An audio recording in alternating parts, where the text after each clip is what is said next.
जो दफा। उत्तराखंड की सड़क कनेक्टिविटी को मिलेगी रफ्तार। राष्ट्रीय राजमार्ग परियोजनाओं पर दिल्ली में हुई बड़ी समीक्षा बैठक। गडकरी की अध्यक्षता में सीएम पुष्कर सिंह धामी ने रखे कई अहम प्रस्ताव।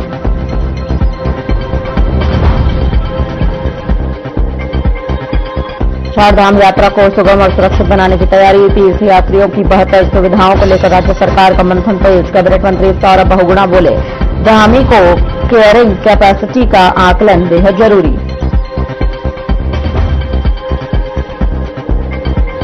अंकिता भंडारी हत्याकांड पर राजनीति के चलते सड़क पर उतरा बीजेपी महिला मोर्चा। 304 मंडलों में कांग्रेस के भ्रामक आरोपों पर किया जोरदार विरोध।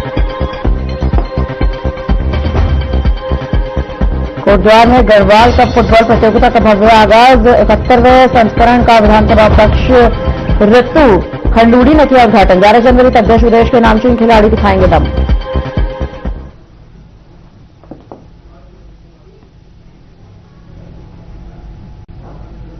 नमस्कार, मैं आश्रिति वोहरा एक बार फिर से आपका स्वागत है। बुलेटिन का आगाज करेंगे। राष्ट्रीय राजमार्ग परियोजनाओं को लेकर दिल्ली में समीक्षा बैठक की गई है। बता दें कि इस बैठक में केंद्रीय सड़क परिवहन और राजमार्ग मंत्री नितिन गडकरी की अध्यक्षता में यह बैठक संपन्न हुई। तो वहीं जानकारी देते चले कि इस बैठक में मुख्यमंत्री पुष्कर सिंह धामी ने भी शिरकत की, वो भी खुद भी शामिल हुए। जहां बैठक के दौरान मुख्यमंत्री पुष्कर सिंह धामी ने ऋषिकेश बाईपास, अल्मोड़ा, दन्या पनार घाट मार्ग, जेलीकोट, खैरना, गैरसैंण, कर्णप्रयाग मार्ग और अल्मोड़ा बागेश्वर कांडा उडियारा बैंड मार्ग के निर्माण से संबंधित प्रस्तावों के साथ ही बैठक की। राष्ट्रीय राजमार्ग से संबंधित राज्य के तमाम महत्वपूर्ण प्रस्तावों को स्वीकृति दिए जाने का अनुरोध भी किया। राष्ट्रीय राजमार्ग को लेकर मुख्यमंत्री धामी की बैठक। आपको बता दें, मुख्यमंत्री पुष्कर सिंह धामी ने राष्ट्रीय राजमार्ग को लेकर बैठक की है। ये बैठक बेहद अहम मानी जा रही है। उत्तराखंड के विकास के लिए राष्ट्रीय राजमार्ग की ये बैठक बेहद अहम। आपको बता दें, तमाम अधिकारियों के संग मुख्यमंत्री पुष्कर सिंह धामी ने इस बैठक को अंजाम दिया। नितिन गडकरी स्वयं इस बैठक में शामिल हुए।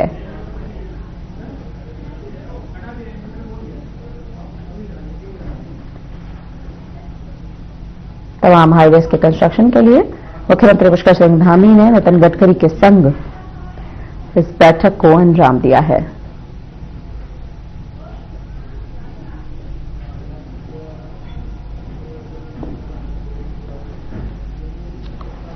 राष्ट्रीय राजमार्ग को लेकर यह अहम बैठक। उत्तराखंड में कई हाईवेज और पुल बनाने के लिए मुख्यमंत्री पुष्कर सिंह धामी ने नितिन गडकरी संग इस बैठक में वो शामिल हुए, शिरकत की। कार्यक्रम को संपूर्ण किया गया। चारधाम यात्रा में कैसे तीर्थ यात्रियों को बेहतर सुविधाएं दी जा सकती हैं, इसको लेकर अब राज्य में हलचल तेज हो रखी है। आपको बता दें, राज्य सरकार के स्तर से लगातार मंथन जारी है, जिस पर कैबिनेट मंत्री और रुद्रप्रयाग जनपद के प्रभारी मंत्री सौरभ बहुगुणा का कहना है कि धामों में केयरिंग कैपेसिटी का आकलन होना बेहद ही जरूरी है।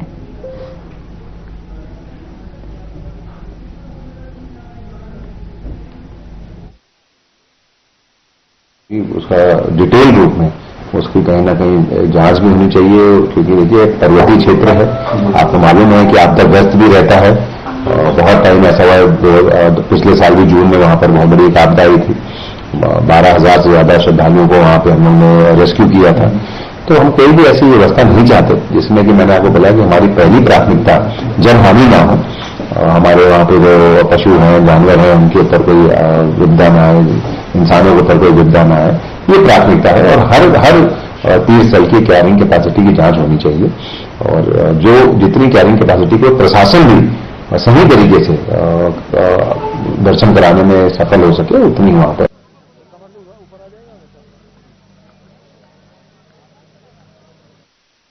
उत्तराखंड के खेल इतिहास की गौरवशाली पहचान गढ़वाल कप फुटबॉल प्रतियोगिता अपने 71वें संस्करण के साथ एक बार फिर से युवाओं के जोश और प्रतिभा का मंच बनने जा रही है। जी हां, आपको बता दें, स्वर्गीय शशिधर भट्ट स्मृति खेल संस्था के तत्वाधान में ऐतिहासिक प्रतियोगिता कोटद्वार में शुरू हो गई है, जिसका उद्घाटन विधानसभा अध्यक्ष ऋतु भूषण खंडूड़ी ने किया है। बता दें कि 11 जनवरी तक कोटद्वार के स्पोर्ट्स स्टेडियम में चलने वाली इस प्रतियोगिता में देश विदेश के कई नामचीन खिलाड़ी भी हिस्सा ले रहे हैं।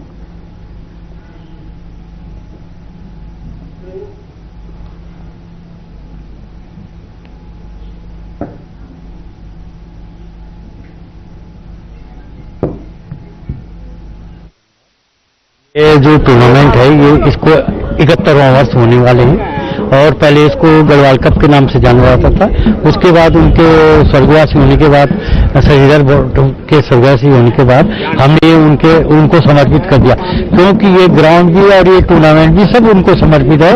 इसलिए है कि जब वो नगर पालिका अध्यक्ष थे हमारे पास खेलने के लिए कोई भी ग्राउंड नहीं था, तो उन्होंने जो है हमको ये ग्राउंड उपलब्ध करवाया और ये शासन ने इसको बनाया है। टूर्नामेंट का यहाँ उद्घाटन हुआ है और मुझे इस कार्यक्रम में आने बहुत ज्यादा खुशी हुई है, हर्षित हुई हूँ। जैसे बताया गया है 12 टीम है, देश विदेश से टीम यहाँ पे आती हैं।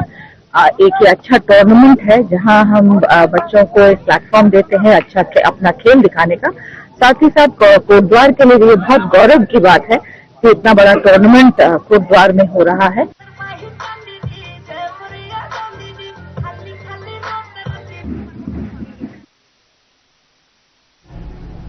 प्रदेश में इन दिनों 2022 का चर्चित अंकिता भंडारी हत्याकांड एक बार फिर से सुर्खियों का हिस्सा बन चुका है और अब इस कांड को लेकर विपक्ष लगातार सरकार पर सवाल खड़े कर रहा है। जगह जगह आक्रोश देखने को मिल रहा है, तो वहीं राज्यसभा सांसद नरेश बंसल ने प्रदेश बीजेपी मुख्यालय में प्रेस वार्ता कर विपक्ष पर निशाना साधा। बताया कि प्रदेश की जनता ने जिन तथ्यों को नकार दिया था उनके द्वारा अंकिता भंडारी मामले को दोबारा उजागर कर दिया गया है। प्रदेश का माहौल खराब करने का प्रयास किया जा रहा है।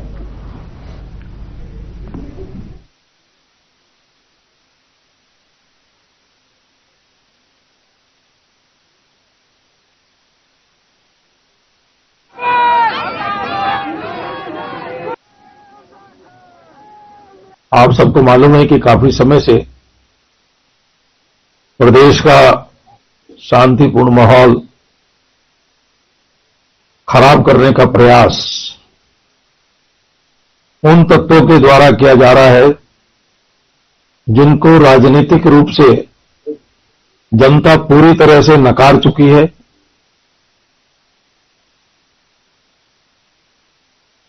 वो हमारी बेटी अंकिता का नाम लेकर के अपनी स्वार्थ सिद्धि करना चाहते हैं।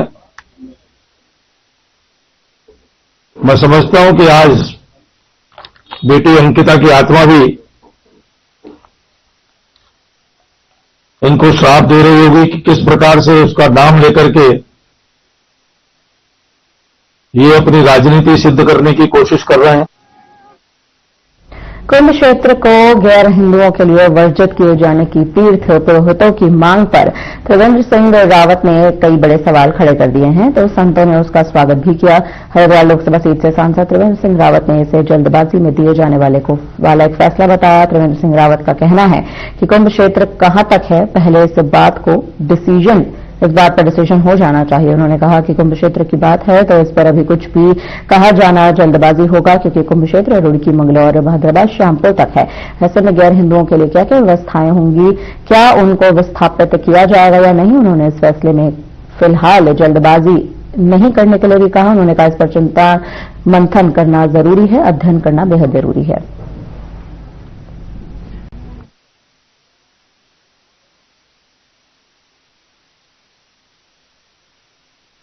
क्षेत्र कहाँ तक है पहले तो निर्धारित करना पड़ेगा, लेकिन हमारा जो पंचपुरी है और ऋषिकेश है, ये दोनों जो क्षेत्र हैं ये पहले से ही गैर हिंदुओं के लिए वर्जित है। और हर की परी क्षेत्र में तो कोई रात्रि होटल में भी निवास नहीं कर सकता है।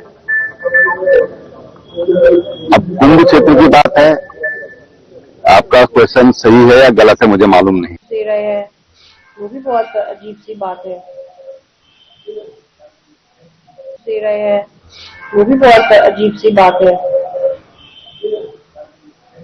जैसे आप लोग अंकिता भंडारी मामले में विपक्ष और तमाम लोग सरकार से सीबीआई जांच की मांग लगातार कर रहे हैं। आपको बता दें अंकिता भंडारी का मामला एक बार फिर सुर्खियों में है।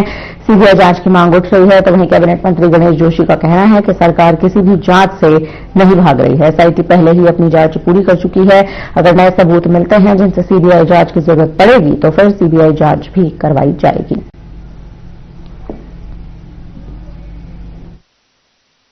मेरे शक्ति के संयोजक सत्येंद्र नाथ जी व आनंद गुसाई सुबोध जी ने सरकार के सत्ता पक्ष रखा। तो सुबोध जी ने कहा कि अगर आपके पास कुछ, क्योंकि एसआईटी का ये मानना है कि उसमें कोई एसआईटी ने जांच की जिसके बाद उन लोगों को सजा हुई, तो उन्होंने कहा कि अगर आपके पास ऐसा कोई है तो अब वो दीजिएगा, आवश्यकता होगी तो सीबीआई कराएंगे। सरकार कहां भागे, सरकार तो अपनी जिम्मेदारी ईमानदारी से निभा रही है। विपक्ष इससे पॉलिटिकल मैच लेना चाहता है। मेरा ये कहना है वो हमारी बेटी थी, तो जो भी हुआ बहुत दुर्भाग्यपूर्ण था, बहुत ही निंदनीय था। मेरा पूर्व पार्षद संजय नोट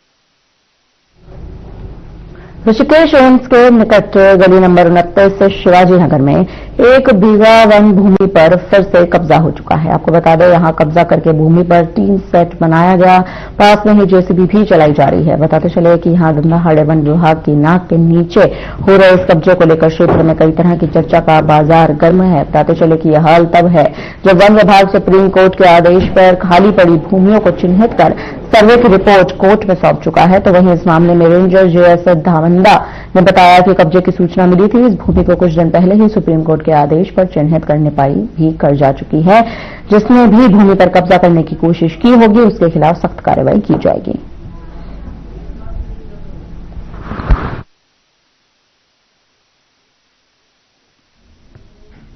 उत्तराखंड के चर्चित अंकिता भंडारी हत्याकांड को लेकर अब उर्मिला सनावर ने कई खुलासे किए हैं। उर्मिला सनावर के तमाम खुलासों के बाद एक बार फिर से उत्तराखंड की सियासत में भूचाल आ चुका है। अंकिता भंडारी हत्याकांड की सीबीआई से जांच करवाने की मांग उठ रही है। कोटद्वार में पूर्व सैनिक संघर्ष समिति के बैनर तले विभिन्न सामाजिक संगठनों से जुड़े लोगों ने सड़कों पर प्रदर्शन किया। साथ ही इस दौरान प्रदर्शनकारियों ने बीजेपी सरकार पर वीआईपी को बचाने का आरोप लगाया। जब तक इस हत्याकांड की सीबीआई से जांच नहीं हो जाती तब तक वे चुप नहीं बैठेंगे।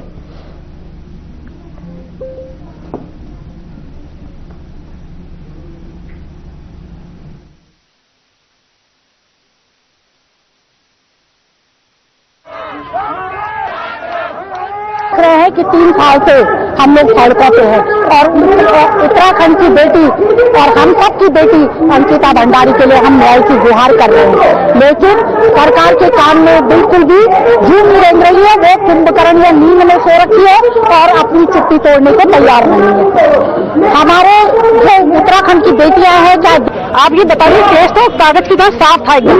इसमें सब कुछ सबको पता था किस वीआईपी की वजह से ये दुष्कर्म हुआ था, किस वीआईपी को विशेष सर्विस देने के लिए ये काम किया गया था, सबको पता है। लेकिन फिर भी इन्होंने शुरू से ही केस को दबाने की कोशिश करी है। 2022 से ये केस चल रहा है, आप ये लगा लो।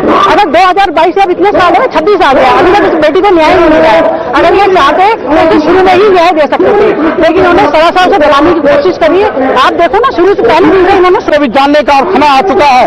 और क्योंकि आपके पास पुख्ता सबूत है, आप इधर उधर की बातें न कर ये बता कारवा किसने लूटा है। और हम जानना चाहते हैं आज कि जब उर्मिला सनावर कह रही है और उसके बाद अन्य तथाकथित लोग सीधे सोशल मीडिया और अन्य ओटीटी प्लेटफॉर्म्स के माध्यम से कहने पर विवश हो चुके हैं कि कहीं न कहीं ये देवताओं को व्यक्त करने का काम किसने भी किया है, उन्हें आज कटघरे में खड़ा क्यों नहीं किया जा रहा।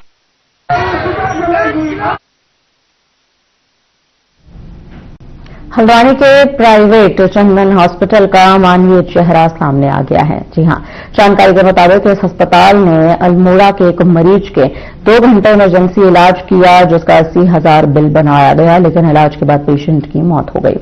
अस्पताल में पूरा पैसा जमा न करने की वजह से परिजनों को मृतक की बॉडी देने से इनकार कर दिया गया, जिस पर पीड़ित परिजनों ने एसएसपी नैनीताल को फोन पर सूचना दी। इसके बाद एसएसपी मंजुनाथ टीसी ने पुलिस को निर्देश दिए।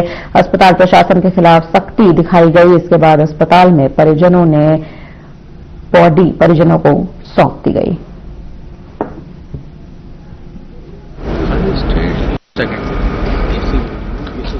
कल रात को एक बहुत ही मतलब विध्यावक और निर्ममता और अमानवीय कृत्य जो है मेरे सामने आया। हमें रात को पीड़ित पक्ष के रिश्तेदारों ने बोला कि हमारा रिश्तेदार है, अल्मोड़ा से आए थे, वो एक पहाड़ी महिला है सीमा नाम का, उनका ऑलरेडी तबीयत खराब था और रेफर होके नीचे आए थे सुशीला तिवारी में। उनको जो है रेफर के बाद जो है वो चंदन हॉस्पिटल में एडमिट हुए थे। मात्र 2 घंटे का इलाज चला, मात्र 2 घंटे का इलाज चला के तो 2 घंटे के बाद इनको मृत घोषित कर दिया गया।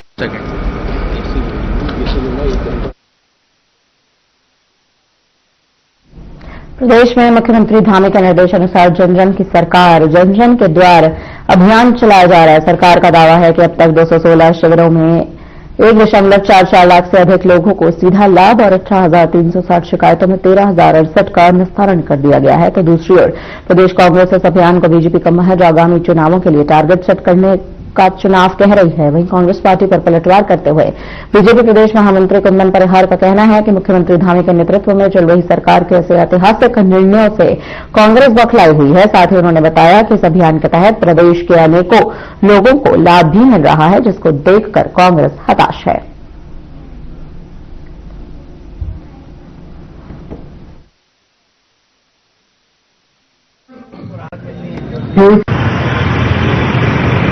कि भारतीय जनता पार्टी की आदरणीय पुष्कर सिंह धामी जी के नेतृत्व में जो सरकार चल रही है, इस सरकार ने ऐसे ऐतिहासिक फैसले इस उत्तराखंड में किए हैं जिसकी वजह से कांग्रेस बौखला गई है। और अब इसी क्रम में हम देखते हैं कि जो 17 दिसंबर से लेकर के आगामी 45 दिनों तक जो जन जन की सरकार है, जन जन के द्वार कार्यक्रम है, इस कार्यक्रम के माध्यम से सरकार जो अंतिम छोर पर अंतिम बैठा हुआ व्यक्ति है, जो अपने समस्याओं के निदान के लिए मुख्यालय में नहीं जा सकता है, सरकार उसके द्वार तक पहुंच रही है। और इसके कारण से जो अभी तक हमारे शिविर लगे हैं न्याय पंचायतों में, जो 23 विभाग उसमें जाने हैं, तो उसके कारण से अनेकों लोगों को इसका लाभ मिला है।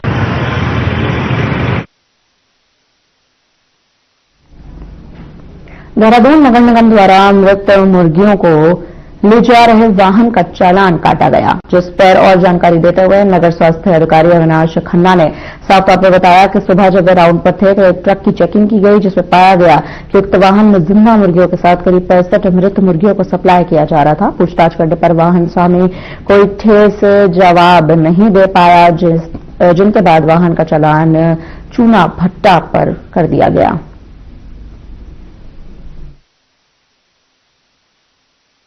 तो देख सकते हैं वहां। देखिए, आज सुबह जब शहर के राउंड में थे तो एक रेड लाइट पर जो एक वाहन पाया गया, जिसमें जो है ये मुर्गियों का जो है ट्रांसपोर्टेशन हो रहा था। नजदीक से देखने पर पता चला कि उसमें कुछ मरी हुई मुर्गियां भी हैं। जब उसको इशारा किया गया रुकने का आगे जाके, तो वो वाहन जो है परेड ग्राउंड की तरफ जो है नो एंट्री की तरफ मुड़ गया, भागने के उसमें फिराक में। तब उसको आगे जाके चूना भट्टा पे जो है रायपुर रोड पे हम लोगों ने इंटरसेप्ट किया। ये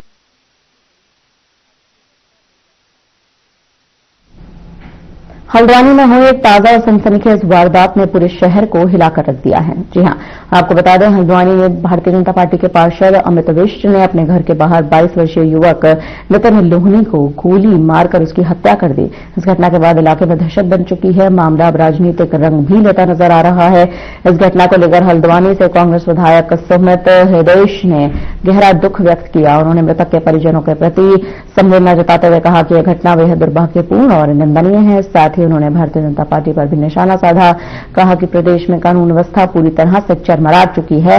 सत्ता से जुड़े लोग खुद कानून को हाथ में ले रहे हैं। सुमित हृदयेश ने मांग की है कि मामले की निष्पक्ष और तेज जांच की जाए तथा दोषी को किसी भी हाल में बख्शा न जाए।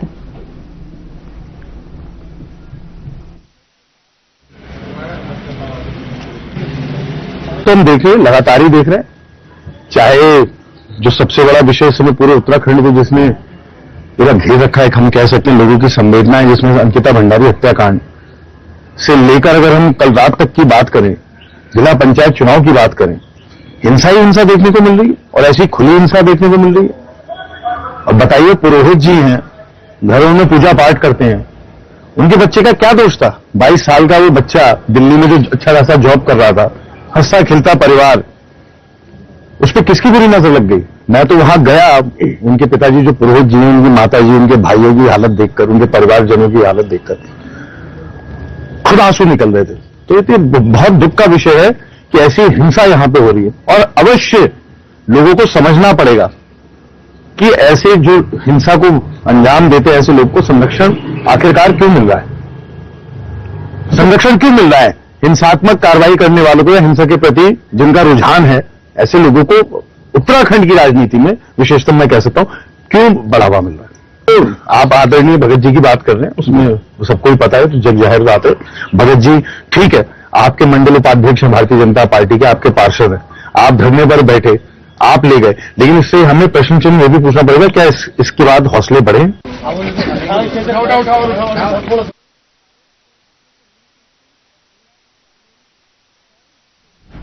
देहरादून में निजी और व्यावसायिक वाहनों की संख्या तेजी से बढ़ रही है, जिस कारण शहर की यातायात व्यवस्था को भी नियंत्रित रखना चुनौती बन चुका है। वर्ष 2025 में कुल 91,772 नए वाहन सड़कों पर उतरे, जो पिछले एक दशक का सबसे बड़ा आंकड़ा बताया जा रहा है। दून आरटीओ में 2016 में जहां लगभग 60,000 वाहन पंजीकृत हुए थे, साल 2020 में कोरोना काल के दौरान ये आंकड़ा गिरकर करीबन 47,000 रह गया, लेकिन इसके बाद लगातार आंकड़ा बढ़ रहा है। साल 2023 में पहली बार ये संख्या 80,000 के पार पहुंची। 2025 में 91,000 का आंकड़ा छूकर नया रिकॉर्ड बन चुका है, जिनमें 60,000 दोपहिया वाहन है, जबकि करीबन 23,000 निजी कार हैं। कमर्शियल श्रेणी में 2,000 श्री व्हीलर है। आपको बता दें, हल्के मालवाहक भी यहां पर उतरे हैं।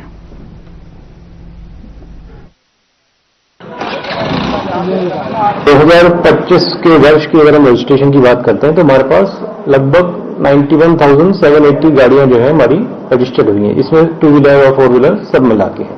और 2024 की बात करेंगे तो वहां 87,000 गाड़ियां थी, तो लगभग 4 से 4,500 गाड़ियां जो है हमारी एक फाइनेंशियल ईयर में जो है गाड़ियों में बढ़ोतरी हुई है। और उसके बहुत सारे कारण है, जैसे जीएसटी की जो छूट मिली, लोगों ने पुरानी गाड़ियां ना लेकर नई गाड़ियों में वो शिफ्ट हुए हैं। और बहुत सारे जो अभी हमारी इकोनॉमी की अगर हम बात करेंगे तो उसमें ग्रोथ हुई है, तो लोगों के पास परचेजिंग पावर हुई है, तो इसलिए गाड़ियों के रजिस्ट्रेशन में बढ़ोतरी हुई है। सर, क्या लगता है कि गाड़ी के साथ रजिस्ट्रेशन कितना दबाव पड़ेगा सड़कों पर दबाव? क्योंकि अगर हम एग्जैक्टली देखेंगे तो ये सारी गाड़ियां ऐसा नहीं है कि सिर्फ देहरादून में ही चलेंगी। बहुत सारे लोग जो सर्विस क्लास होते हैं उन्होंने गाड़ी परचेज करी, दिल्ली एनसीआर में जॉब करते हैं तो अपनी गाड़ियां वहां लेके जाते हैं, या अदर स्टेट में कहीं और जॉब कर रहे हैं, तो सारा अफेक्ट हमारे देहरादून में ही नहीं पड़ेगा। लेकिन हाँ, क्योंकि गाड़ियों का रजिस्ट्रेशन बढ़ रहा है।